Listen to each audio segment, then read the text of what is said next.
nsanga umutipe arimo aragona mu modoka ariko n'ubundi nari nkiri muri rwa rugendo rwanjye rwa rugendo shuri sibyo kandi ntabwo yampakanyije uyu munsi nabyumvise mu kanya munyeretse ikiganiro arimo kuvuga ko mu modoka ye hahoramo amakoti imyenda nibirimo urebeyemo inyuma naratunze n'igitoroshi ndayibona wabwiye n'iki kari we imodoka ye wari imodoka ndayizi nari nsanzwe none se ntiyamamaye kuri iyi mihanda abantu abanzi be ngo twirwa turwanira ku umuhigo wo kwitobora amapine ayo makuru ubwo ni wowe utayafite twirwa mu mahiganwa hanyuma se akanogera mu modoka rwe akayogeramo akisigiramo ntumbaza aho yogera sibyo abyutse ngo akisiga wamubonye yisize uyu munsi iyo yaraye mu modoka ntabwo nshaka ko abantu babona uko abasa icyo gihe waramubonye akibyuka hari umuntu umwe ufite cano hano namweretse ntampamagaye ngwino urebe umuntu wawe rwose araza arareba so ntabwo wakwifuza kumubona akibyuka kuko biba ari ibintu bisa nabi hanyuma aho yogeraho ni turiya tugeto ubona agenda yambura abantu afite akarigeto aho ngaho hariya Kinyinya ako yasifunze sibyo ubu none hakagezweho kari hano mu Gatenga donc nakubwiye ko hari ikintu kibi nakoze kidafite icyo kimutwaye kinini nubwo yavuze ngo residence ze ziri compromised byanze bikunze ubwo niba ari ngewe uzi compromisinga ubwo nyine ziri compromised. This is the message for someone, the so-called apostle in fourth dimension. This is the message. Kuko aribo banzanye ku mihanda. Byari bimenyerewe yuko ari wowe unzana ku mihanda. Sibyo? Ubu nibo banzanye buriya nubwo wabatumikiye nukuri nje kubaha show. Kuko aribo babisabye. Ati nje kubaha show. Atangira agaruka ko harimo umuntu witwa RWEMA nawe ukorana n'abantu basa n'abagambanyi cyangwa se bamugambanira. Avuga izina RWEMA. Icyo kintu kuba ucyumvishe n'ubwa mbere cyangwa se les esprits faibles parlent des gens, des personnes. Kuvuga ngo abantu baciriritse bo bavuga ku bantu. Hari igihe twicisha bugufi tukaza mu baciriritse kuko ku mihanda ari byo basabye. Ntabwo rero abantu basaba umugati niko Yesu yavuze ngo bahibuye. Sibyo?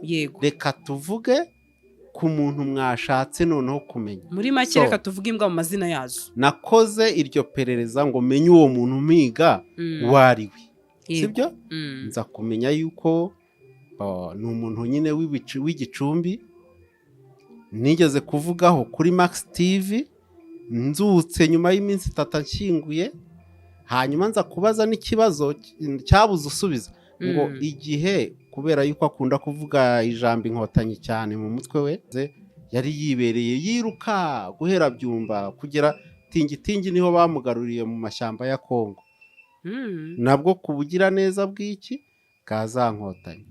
So afite rero rezo yo kuzihoza mu kanwa zamugire neza kuko baharenze bamwe ntibakiriho. Source rero y'uburwayi navuze afite murumva aho yahereye. Mufitiye message sibyo? Mfite message y'abantu bose bakorera muri dimension ya 4. Uyu muvandimwe message zikererewe yamurutse. Sibyo? Yamurutse message zikererewe tusomye ngo ngiye kukuruga. Yego. Yamurutse rero. Ndatunze kandi ndatunganiwe ntacyo nkennye atazi yuko ari umutindi wo kubabarirwa. Kandi ari umukene n'impumyi ndetse yambaye ubusa kubera isesemi yahitaga batera isesemi. So kwirwa utera Imana isesemi kuri iyi mihanda rero hano. Kwirwa utera Imana isesemi kuri iyi mihanda dore iraje ibereke rero. Yambaye ubusa kandi hari hashize iminsi mike mvuze ngo uyu muntu asigaje gukuramo imyenda akiruka nuko aza yambaye sous-vêtements imbere ya public. Waje gutwika imbere ya public yambaye sous-vêtements. Birababaje kuba warize nyine ukorera muri dimension ya 4 ariko ugataha kwa nyiri byondo utarize. Wanagerayo ukamwambura, ntumwambure gusa ngo ukamufata kunda. Nabonye akavokabireri gashyashya yazanye uriya mugabo yubahwe kabisa, ngo yamfashe kunda. So gufata kunda nyiri byondo utarize, wowe warize waraminuje ufite IQ, yayongwe kongeraho iya RWEMA n'abanyarwanda basigaye ukabiteranya ntibihwane n'iyi. Kuri postire yagaragayemo ejo bundi avuga ngo avuye hanze, mwese mwabonye yuko inzara yamwishe, yataye ibiro nka 7. Hanyuma mu yandi macano yakurikiyeho nk'inshuro nk'ebyiri cyangwa 3 mwagiye mubona, mwongere mu bireba ibyo biganiro birahari, ku munwa hariho ibintu by'umweru, aravuga akarigata byamara iminota 5 bikagarukaho by'umweru. Biriya byerekana someone who is starving, umuntu ushonje ufite inzara, wabuze ibyibanze mu mubiri mo imbere, ushonje. Biriya babyita inkuna. Muzumva mu mateka y'u Rwanda uwitwa Kavuna ka Ryankuna wajyanaga ubutumwa kwa nyirasenge Nyabunyana, gutyo nyirasenge wa Ndahiro. Umuhungu wacu arashonje, cyakora ndashimira umugore ntazi, byanze bikunze uri kuri iyi mihanda, ntabwo ari uwe personnel, uwo mugore ari i Kigali, byanze bikunze yamwondoye, none mwari imbere ye ameze neza pe, sibyo? Uri uyu munsi muri press conference aho mwagiye yari ameze neza, ariko se biriya will not last. Will not last.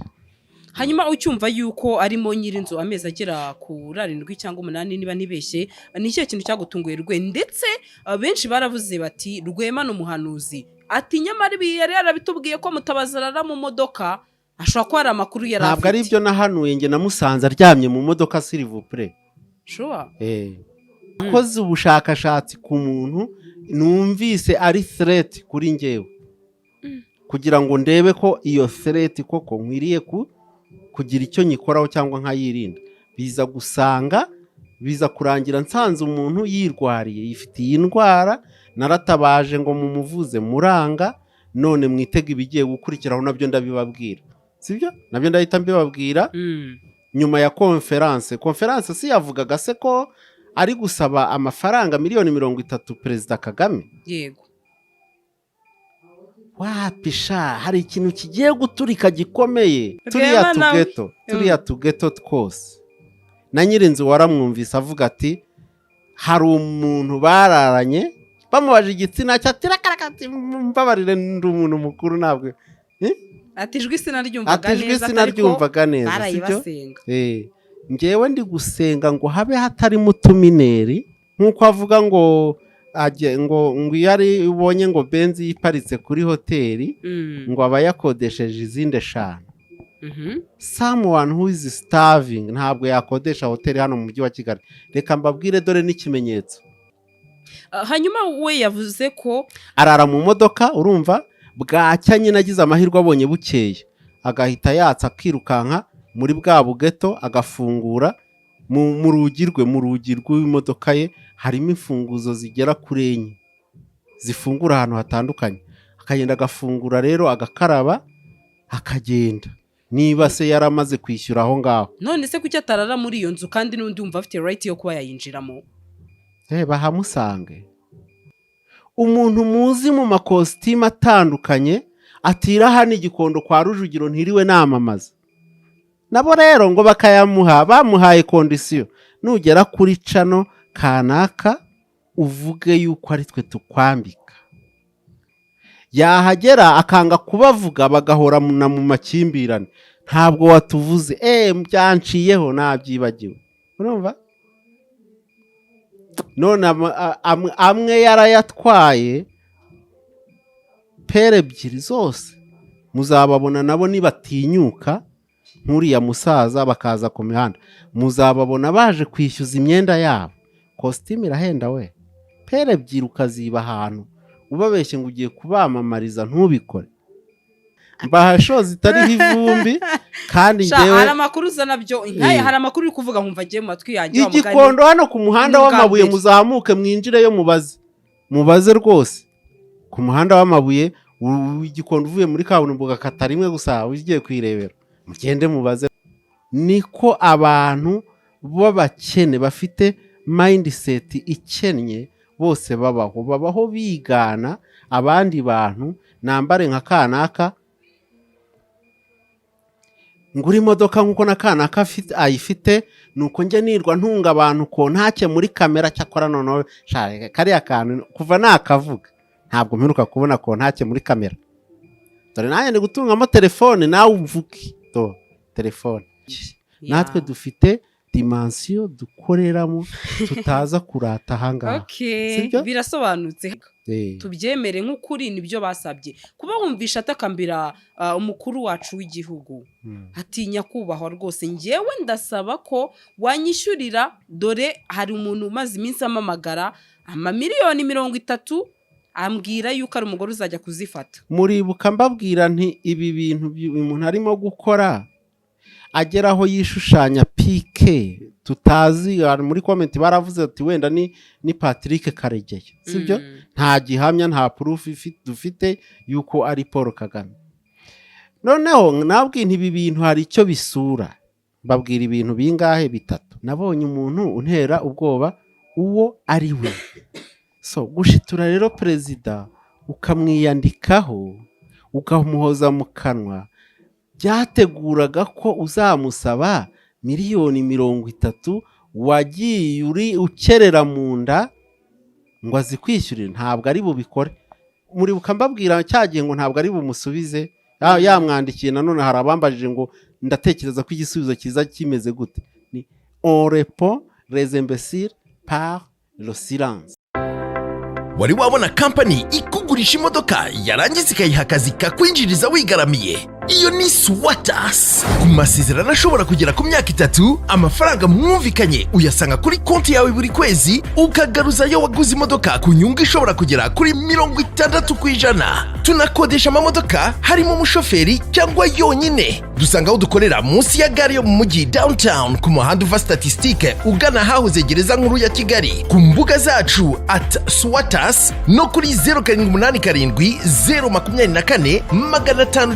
024 Swatas, in your services. GASARO TV. Bakunzi ba GASARO TV tubahaye ikaze aho muherereye mu mpande zose z'isi. Ndabasuje cyane abari mu Rwanda, East Africa n'abari muri diaspora. Ndabakunda cyane nkuko namwe mutwereka urukundo umunsi ku wundi. Uyu munsi nazanye RWEMA, mana y'isi n'ijuru. Komenti zose yari RWEMA. Noneho nabonye ko maze kwigarurira imitima y'abantu. Abantu baranyandikiye RWEMA, komenti zacu nuzisoma ndavuga ati kabaye koko. Uyu munsi rero namuzanye kugira ngo asubize byinshi mwambajije yaba muri inbox cyangwa se muri komenti. Uyu munsi arahari ku bwanyu. RWEMA ngo hayikaze. Ntabwo nakiriye ikaze umpaye kubera yuko uburyo wampigishije uruhindu. Nari maze igihe nararuhutse ibyo kuri iyi mihanda, none wampigishije uruhindu. Uranzana ariko iyo utagira ibimenyetso. Gusa ibiriya bimenyetso by'amakomenti mu biganiro niba ari 3. Yego. Nabonye no kuri Max, mbona kuri Irene na channel ntarajyaho yitwa The Choice. Sindajyayo na rimwe. Nayo biriho. Ku isimbi biriho. Mbese channel zose biriho. Hose biriho ngo barashaka RWEMA, barashaka RWEMA. Ubu se koko mwaretse rwose nkaba mpunzi iyi mihanda. Muri make ni ikimenyetso kigaragaza ko umaze kwigarurira imitima ya benshi. Niba mu kiganiro nakoze ko bajya bantukaze, none se baragututse? Ubu ntabwo bantutse kuko ntari impari, nta kiganiro nari nakoze. Nabonye bari kuvuga ngo nabicishije inyota n'inzara. Niko inyota n'inzara rwose. None uyu munsi uje kuyibamara. Ntabwo mbizi, ntabwo nzi niba ntusha ku nyota yabo. Ibibazo bafite ariko byo ndabisubiza. Nta kibazo. Wari umeze neza? Meze neza. Ewana wambaye bidasanzwe uyu munsi kabisa. Murakoze pe. Ewana. Natunguwe. Kumugirwa n'icyo umuntu wambaye neza. Ni ukuvuga twebwe uko twamenyereye cyangwa se isura twamenyereyemo umusesenguzi RWEMA. Hagari iyo sura uyu munsi wajemo. naje mu yindi waje mu isura karavati ukubitaho veste kabisa urabona ko witeguye kabisa umeze neza wagira ngo numva uzi watwitse impamvu nuko wanteguje noneho yego mundi mumfatira nyine ku mihanda ariko waje unsanga mu rugo umbwira icy'ingenzi urumva nuko ndabyitegura nanjye ko nukuri nagombaga kwitegura rero uyu munsi namwisangiye iwabo ikindi abantu bagomba kumenya yuko ntambara Lacoste n'udushati ngo dushaje bagomba kumenya ko mfite n'imyenda myiza neza cyane bitewe nuko wapanze kwambara bitewe nuko bashaka hari igihe abantu baha ibyo bashaka sibyo ubu rero kuko aribo banzanye ku mihanda byari bimenyerewe yuko ari wowe unzana ku mihanda sibyo ubu nibo banzanye buriya nubwo wabatumikiye ni ukuri nje kubaha show kuko aribo babisabye ati nje kubaha show hanyuma Imana ishimwe ntago byari byoroshye namusanze mu rugo nk'uko abivuze ariko ni nako kuri navuga ngo nibihe bitari byoroshye ndashima Imana ko igitego nagitsinze ntago byari byoroshye ariko ndagushimiye ni ukuri ibi byondo banzanyemo ntabwo byoroshye ni ukwitanga muri make kandi turabigushimiye hanyuma rwenda hera kuri iki kibazo kuri uyu munsi ku itariki ya 25 uku kwezi turimo habaye press conference y'umugabo witwa Mutabazi ntabwo ndeka kumuvuga kuko twari turiyo cyane nari ntibereye n'amaguru yanjye n'amatwi yanjye ndetse navuga ngo hari ibyo yavugiyemo cyangwa se hari ibyo wumvishe sinzi niba akurikiye navuga ni ziko nahoze niryamiye kubera imvura yego ni ukuvuga nubwo urabona ikiganiro cye ni ukuri pe Rwema ntajya abeshya reka nkunyuremo muri make icyambere hari abantu yagarutseho atangira agaruka ko harimo umuntu witwa Rwema nawe ukorana n'abantu basa n'abagambanyi cyangwa se bamugambanira avuga izina Rwema icyo kintu kuba ucyumvishe ni ubwa mbere cyangwa se cyari gisanzwe hari ikintu kitari cyiza nakoze kuri Mutabazi aho idafite icyo cyane amutwara umunsi yanshyinguraga agashyiraho itaka naratekereje ariko uyu muntu ni muntu ki kuko byakurikiraga ubwo yanyoherezaga muri RIB ikora ubutasi rukurikirana faranga niba ariko byita simbizi ngo hanyuma ngo banyambure imodoka n'ibyo ntunze ngo babishyire muri banki ntibuka uko yitwa bihuriyeho n'ibyabampora iki ngo ayibere umuyobozi iyo banki noneho bigeze aho rero anshyingura ndashoboye reka nanjye nkora ubushakashatsi kuri uriya muntu koraho iperereza ngeraho nsanga biriya byose biri kuza ku mihanda nonaha by'uko atishyura ubukode reka mbanze nanone nisegure no kubafana nimwe munzanye noneho twari twarabisezeranye ko ntazigera mvuga kuri iki kintu ariko totari ibyo GASARO anyeretse n'ibyo mbonye ku mihanda hose ku macano murashaka Rwema ngo havuge kuri Mutabazi yego hanyuma ubwo rero ni first of all nicyo kingaruye icya kabiri kingaruye nubwo hari gusirikira ku mihanda amagambo y'abanyabwenge avuga ngo les grands esprits parlent des idées noneho les moyens esprits parlent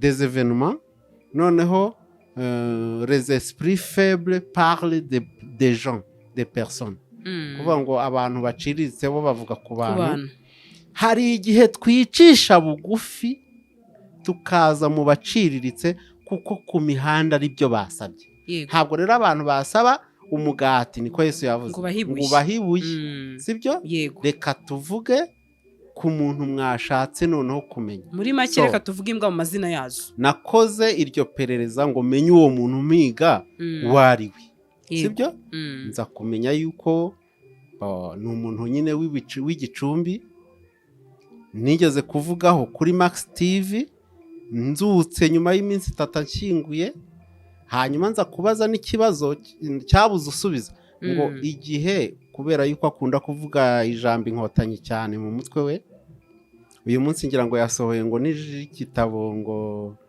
cyitwa inkotanyi mu mboni z'abato. Navuze ngo wakati watoto wengine walikuwa msituni yeye alikuwa wapi?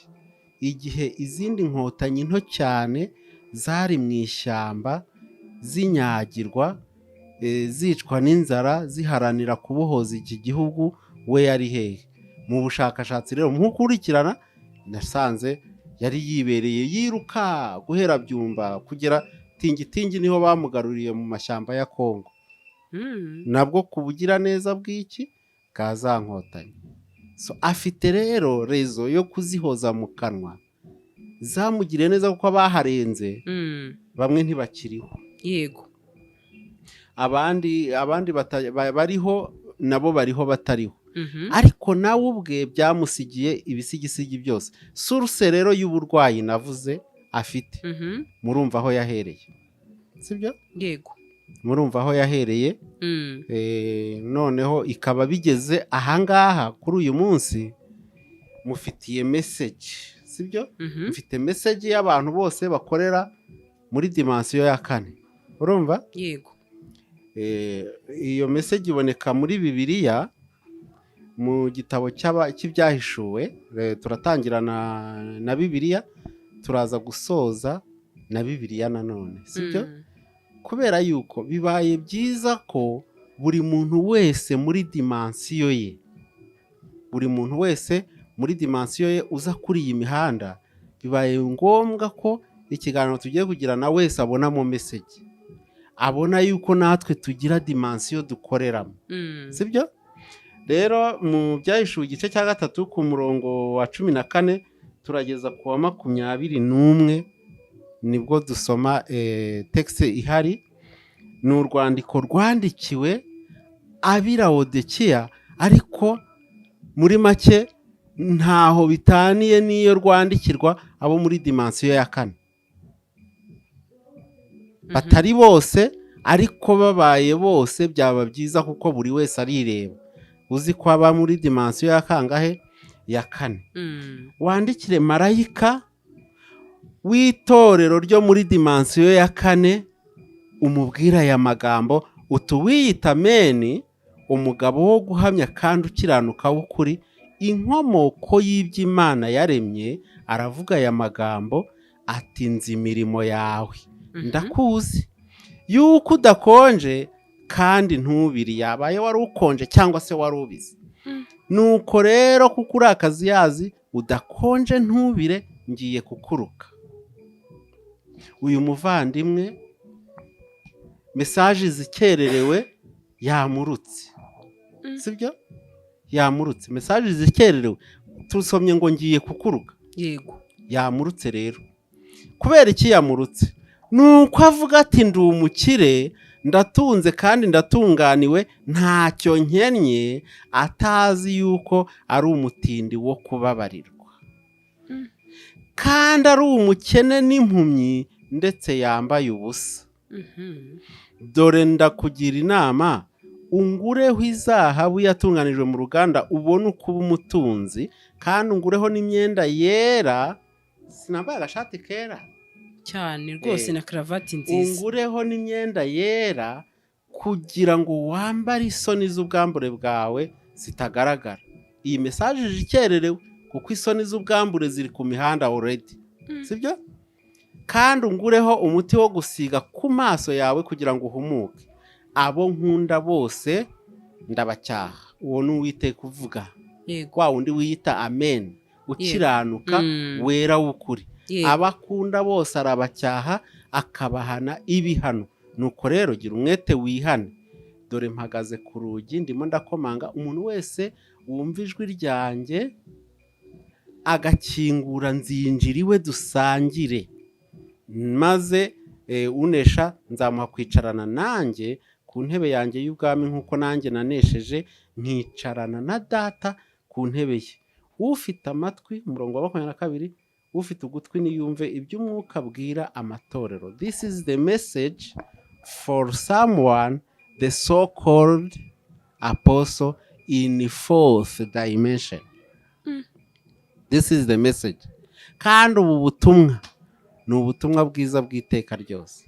Nta hantu ari bubukwepere, nubwo bumugezeho bukererewe ariko ntacyo bitwaye kuko yari asanzwe abuzi nk'umuntu wiyita ko akorera muri dimansiyo ya kane.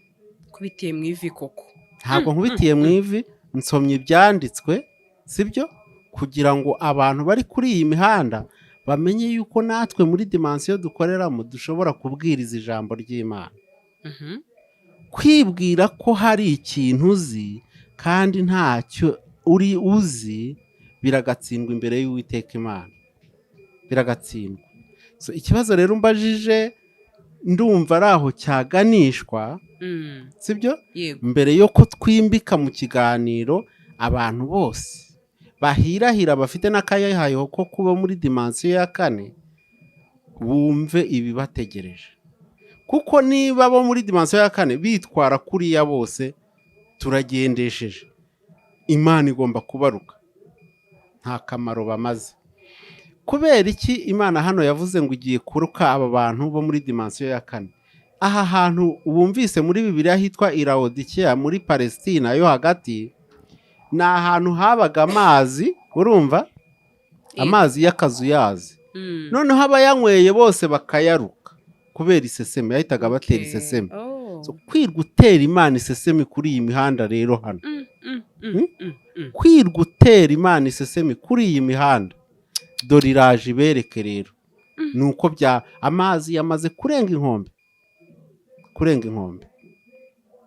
Uribuka ko muri minsi ishize aherutse kuza ku mihanda avuga ngo avuye hanze tukagira ngo ni nk'i Burayi, kumbi ngo hari Bugande.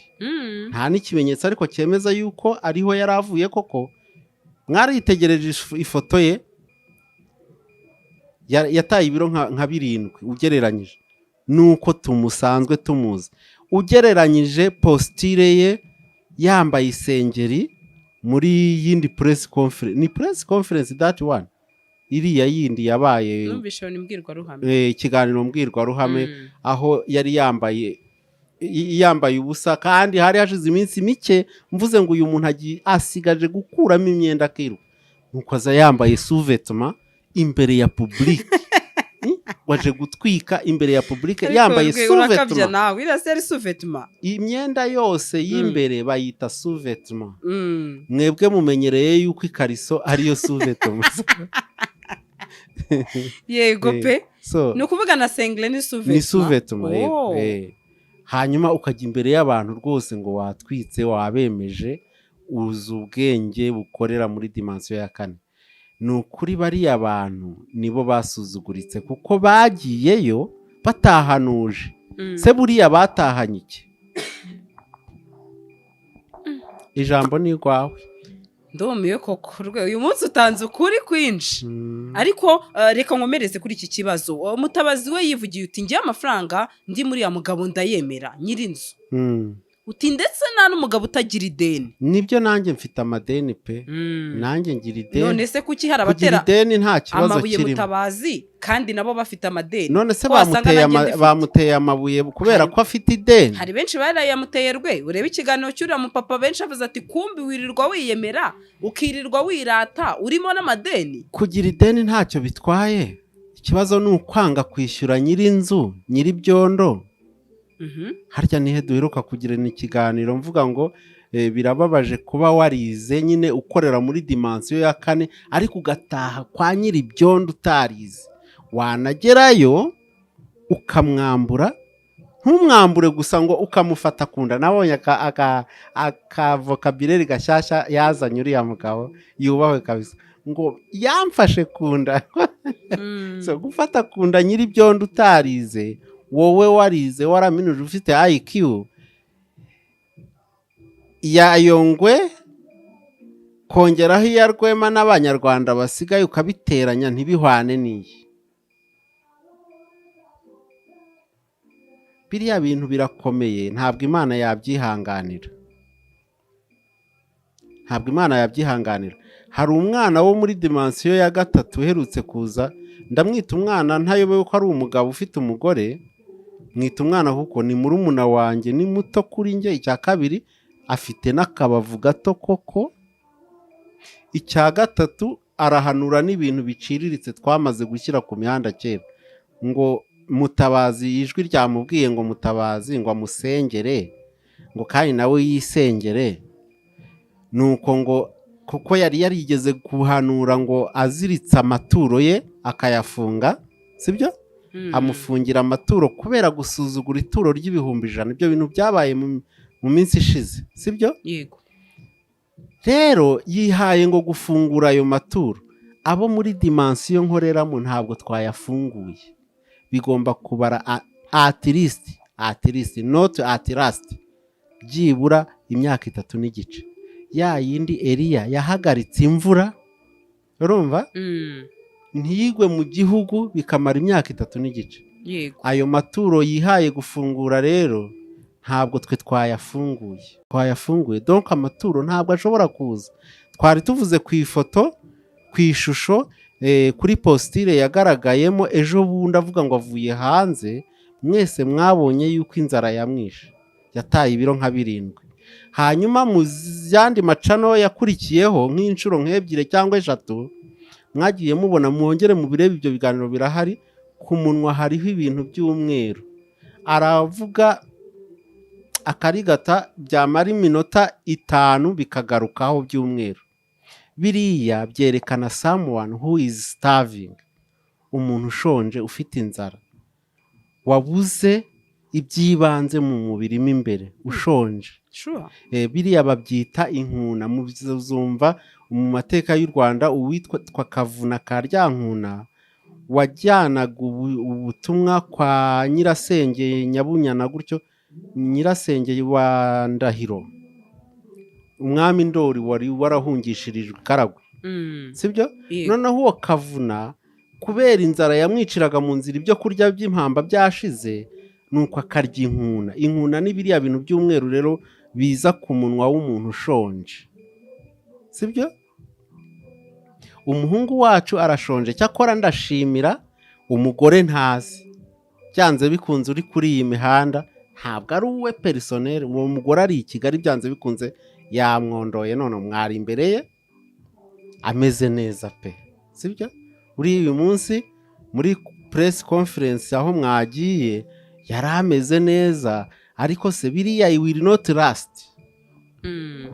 last hanyuma ucyumva yuko arimo nyirinzu amezi agera ku 7 cyangwa 8 niba nibeshye ni cyo kintu cyagutunguye rwe ndetse benshi baravuze bati Rwema n'umuhanuzi ati nyamara yari yarabitubwiye ko mutabazarara mu modoka ashobora ko hari amakuru yari afite ntabwo ari byo nahanuye nge namusanze aryamye mu modoka s'il vous plaît sure mu masaha 10 ngiye gufata abashyitsi ahantu bari baraye banjye ngomba kubajyana ahandi hantu bagomba kujya kureba kujya mu birunga sibyo kujya mu birunga ugiye kureba ingagi bisaba kuzinduka kare cyane kuko utazindutse ushobora kuzibura cyangwa ugasanga abagaids bagusize hari amasaha RDB yashyizeho abantu bahagurukiraho iyo bageze mu Kinigi so nagomba kuzinduka rero nsanga umutipa arimo aragona mu modoka ariko n'ubundi nari nkiri muri rwa rugendo rwanjye rwa rugendo shuri sibyo kandi ntabwo yampakanyije uyu munsi nabyumvise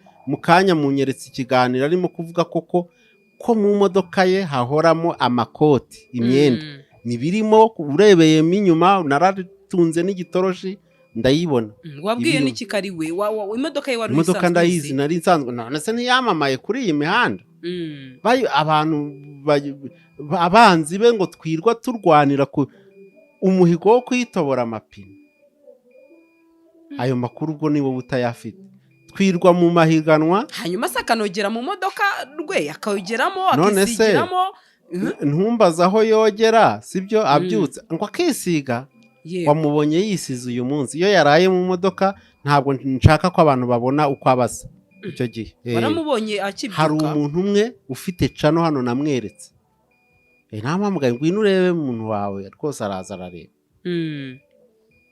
so ntabwo wakwifuza kumubona akibyuka kuko biba ari ibintu bisa nabi hanyuma aho yogeraho ni turiya tugeto ubona agenda yambura abantu afite akarigeto aho ngaho hariya Kinyinya ako yasifunze sibyo ubu none hakagezweho kari hano mu Gatenga. Donc ni nakubwiye ko hari ikintu kibi nakoze kidafite icyo kimutwaye kinini, nubwo yavuze ngo residence ze ziri compromised. Bo byanze bikunze ubwo niba ari ngewe uzi compromisinga ubwo nyine ziri compromised. Ubu ahagezweho ni mu Gatenga. Ese wabwirwa n'ikirwe ko nawe nakubwiye ngo nakoze ubushakashatsi ku muntu numvise ari threat kuri ngewe, kugira ngo ndebe ko iyo threat koko nkwiriye kugira icyo nyikoraho cyangwa nkayirinda. Biza kurangira nsanze umuntu yirwariye, yifitiye indwara, naratabaje ngo mumuvuze muranga, none mwitega ibigiye gukurikiraho nabyo ndabibabwira. Sibyo? Nabyo ndahita mbibabwira. Nyuma ya conference si yavugaga se ko ari gusaba amafaranga miliyoni 30 Perezida Kagame. Yego. Wapisha hari ikintu kigiye guturika gikomeye. Naragira ngo muhugira kuri 30. Turiya tugeto twose. Na nyirinzu waramwumvise avuga ati hari umuntu bararanye bamubaje igitsina cyatirakaragati mbabarire ndi umuntu mukuru ntabwo atijwe sinaryumvaga neza barayibasenga. Ngewe ndi gusenga ngo habe hatarimo utumineri, nicyo ndi gusengera, urumva hataba harimo utumineri, kuko mu minsi igiye kuza imyaka maze afite turiya tugeto si uko ari twinshi nk'uko avuga ngo yari ubonye ngo benzi yiparitse kuri hoteli ngo aba yakodesheje izindi 5. Someone who is starving ntabwo yakodesha hoteli hano mu mujyi wa Kigali. Reka mbabwire dore n'ikimenyetso. Iyo hoteli yumva yararayemo yidekarara itwereke mu bitabo aho bamwanditse, kuko iyo ugeze muri hoteli barakwandika amazina yawe n'indangamuntu n'amajoro uri buraremo aho ngaho. Apane 5 ntatwereke 5 atwereke imwe gusa yarayemo. Hanyuma we yavuze ko arara mu modoka, urumva bwacya nyine agize amahirwe abonye bukeye agahita yatsa akirukanka muri bwa bugeto agafungura mu rugi rw'imodoka ye harimo imfunguzo zigera kuri 4 zifungura ahantu hatandukanye. Akagenda agafungura rero agakaraba akagenda. Niba se yaramaze kwishyura aho ngaho, none se kuki atarara muri iyo nzu kandi n'undi umva afite right yo kuba yayinjiramo? Bahamusange, tuhamusange na kamera. Wabyumvise impamvu? Umuntu muzi mu makositimu atandukanye atira hano igikondo kwa Rujugiro ntiriwe namamaza. Nabo rero ngo bakayamuha, bamuhaye kondisiyo, nugera kuri cano kanaka uvuge yuko ari twe tukwambika. Yahagera akanga kubavuga bagahora mu makimbirane. Ntabwo watuvuze, byanciyeho nabyibagiwe. Urumva? None amwe yarayatwaye, pere 2 zose muzababona nabo nibatinyuka nk'uriya musaza bakaza ku mihanda, muzababona baje kwishyuza imyenda yabo.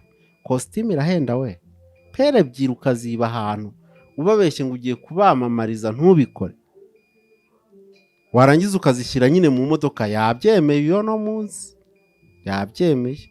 Urumva? Ndakumva. Ngewe ntabwo nkunda amakositime, cyakora abantu bari kuri imihanda ni ukuri muzangurire kositime nka pere 2 nanjye murabona ko mbahashoye, sibyo? Mbahashoye zitariho ivumbi kandi ngewe hari amakuru uza nabyo inkaye, hari amakuru uri kuvuga nkumva agiye mu matwi yanjye. Igikondo hano ku muhanda w'amabuye muzamuke mwinjireyo mubaze rwose. Ku muhanda w'amabuye igikondo uvuye muri kaburimbo ugakata rimwe gusa ugiye kwirebera, mugende mubaze none ndayafite.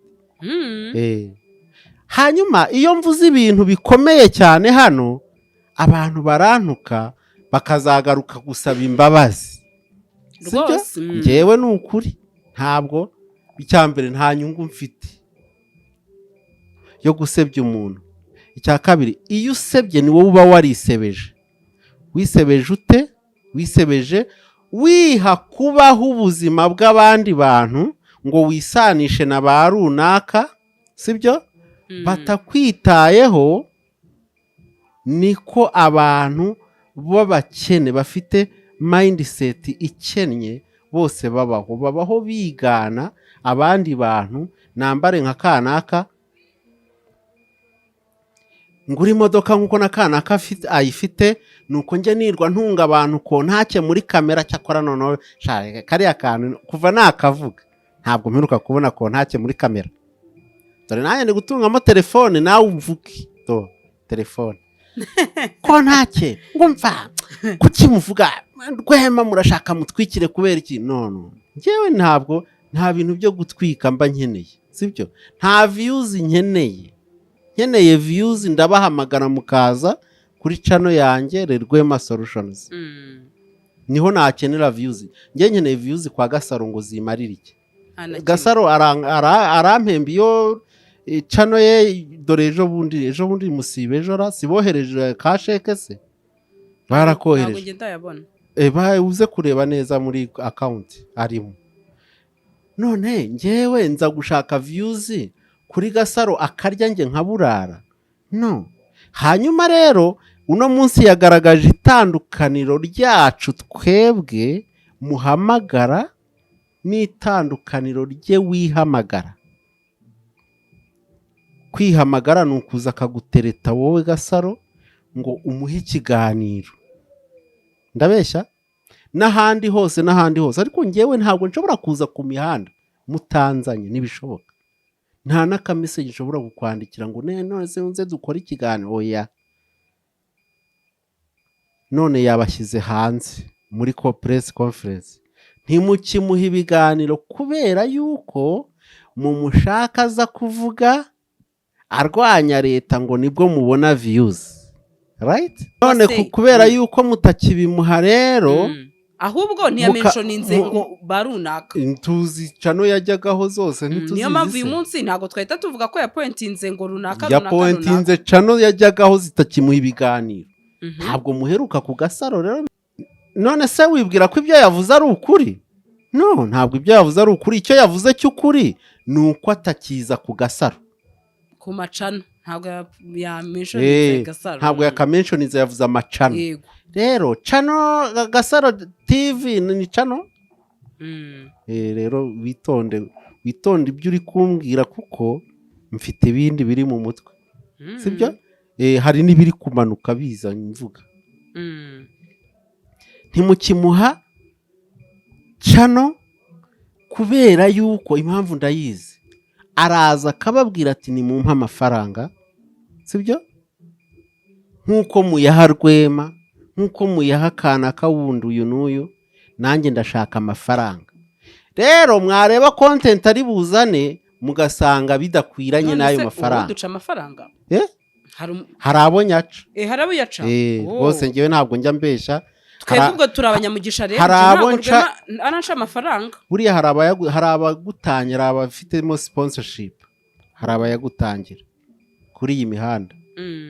Buriya ntabwo napfuye kuza. Okay, Imana ishimwe rero. Ntabwo napfuye kuza.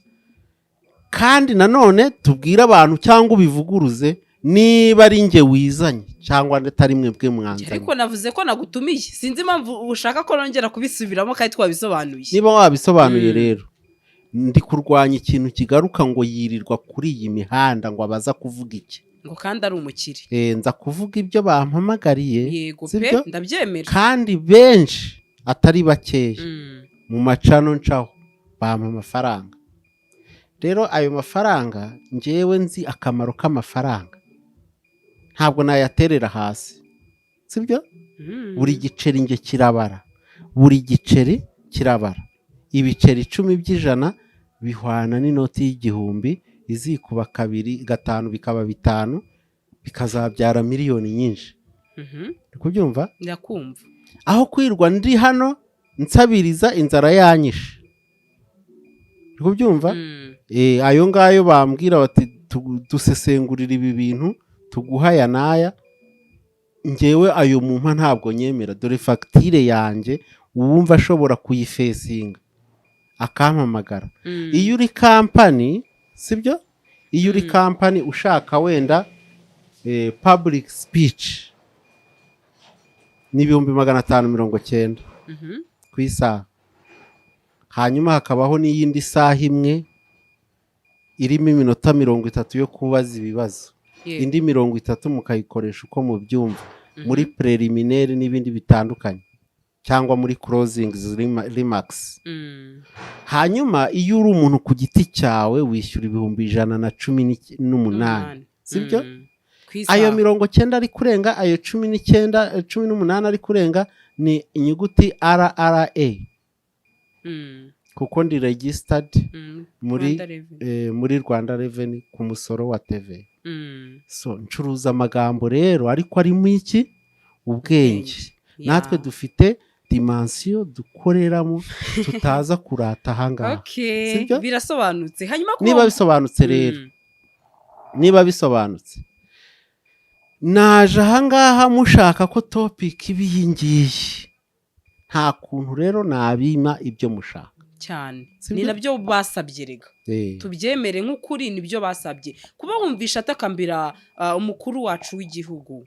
Atinya kubahwa rwose, ngewe ndasaba ko wanyishyurira, dore hari umuntu umaze iminsi amamagara amamiliyoni 30 ambwira yuko ari umugore uzajya kuzifata. Muribuka mbabwira nti ibi bintu umuntu arimo gukora ageraho yishushanya pike tutazi. Muri comment baravuze ati wenda ni Patrick Karegeye. Sibyo?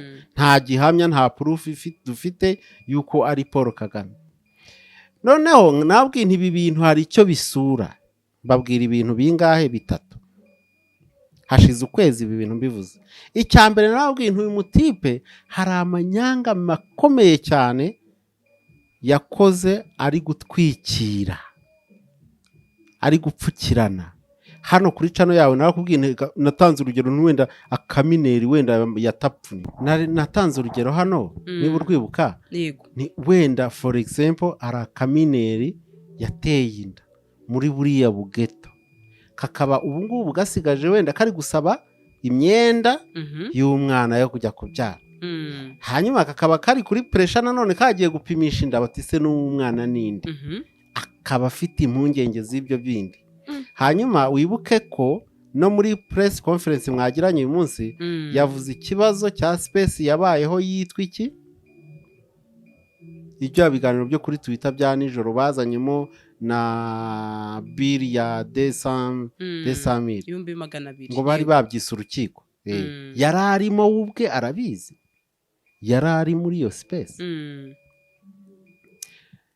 Kuba korana n'ibigarasha, umushakashatsi twese tuzi ko ashakashaka muri iki gihugu ku bijyanye na jenoside yakorewe abatutsi.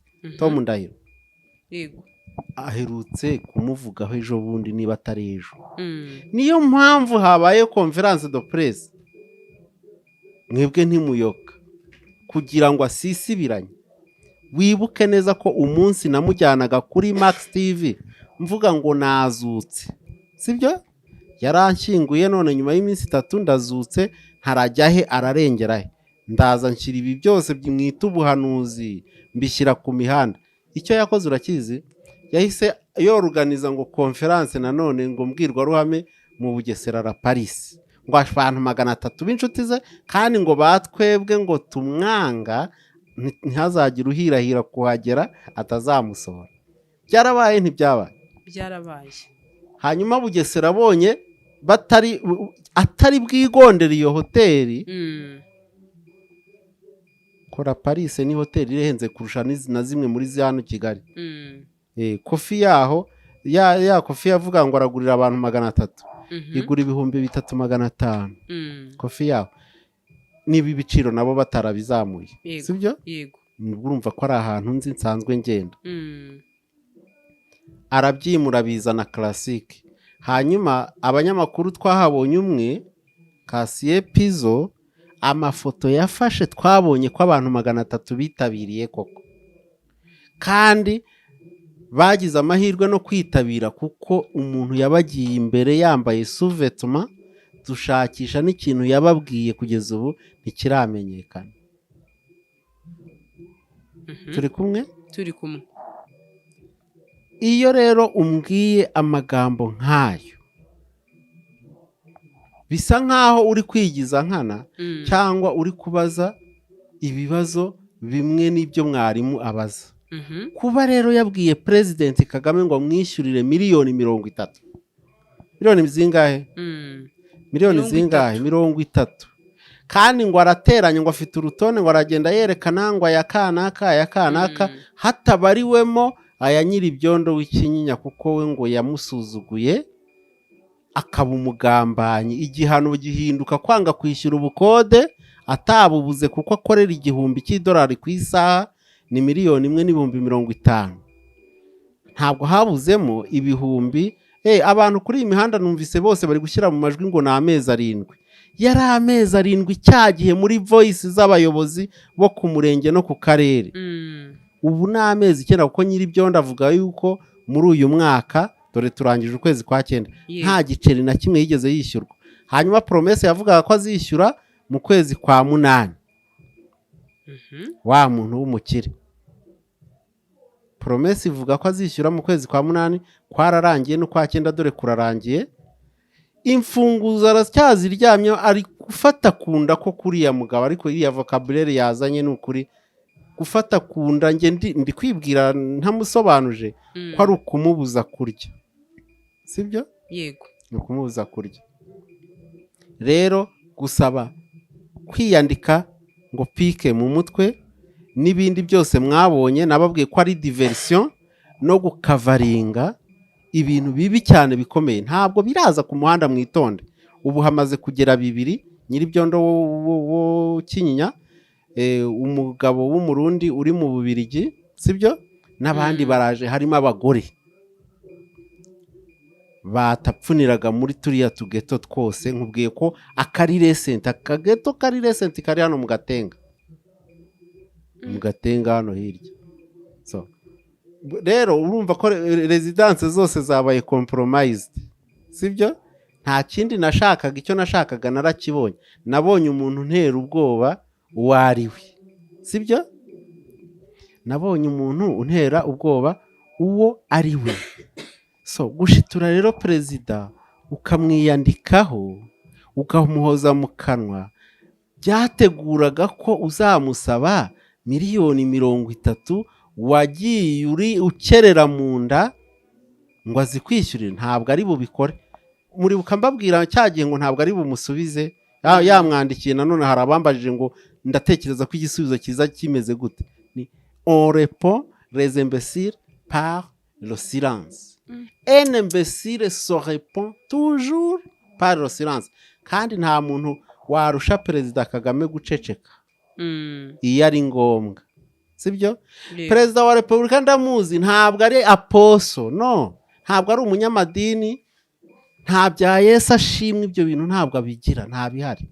So rero ngo hari utuntu yagiye akura muri Bibiliya twiza cyane twagiye dukoreshwa n'abantu bahakwaga ku bami. Harimo ngo niba mbagiriyeho umugisha, niba mugiriyeho umugisha ngo amuhe miliyoni 30, ni biblike kari akantu gutereta umwami nyine ukamushima uzamure igoye. Ntabwo perezida ibyo bikora.